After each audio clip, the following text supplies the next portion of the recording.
friendship that you developed, and maybe you can tell us what age that was and how that over time started to introduce you to Christianity. Absolutely. It was something I did regularly was I would challenge people on the gospel. Friends would say to me, "Nabil, do you know Jesus?"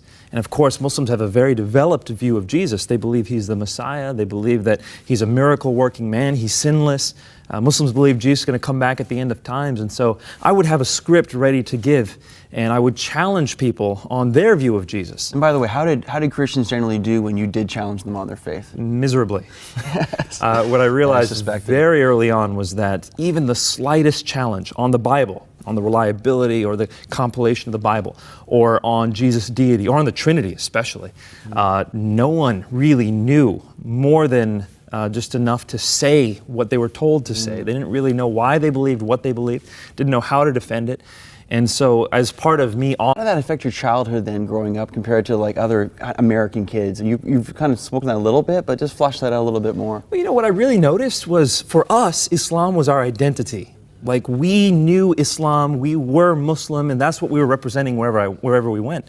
My parents really had no choice. My mother, she would wear the burqa, so obviously whenever someone saw her, immediately they're thinking Islam. And I realized that the other kids didn't really own their faith.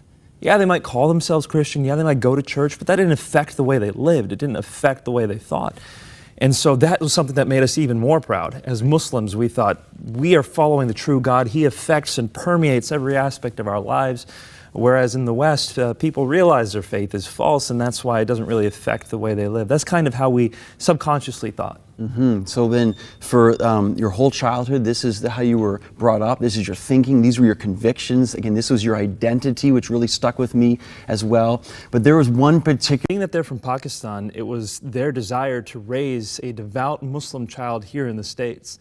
So growing up, I learned how to pray the 5 daily prayers, prayed them regularly. By the age of 5, I had memorized the last 7 chapters of the Quran and recited those regularly in my 5 daily prayers. And I actually finished the entire Quran recitation in Arabic by the age of 5. So it was a very devout Muslim life. But my parents also came with some presuppositions about the West. They see the immorality, they see the way people commit adultery, and they see things on TV and the immodest dress, and they impute all of that to Christianity, because they see the West as a Christian area. So not only was it me practicing Islam, but they had also kind of taught me to defend myself against Christianity. And that's a common thing for Muslims around the world to come to the West with. And so growing up then, I was a devout Muslim, yes, but I was also trained with arguments to challenge and respond to the gospel. Dear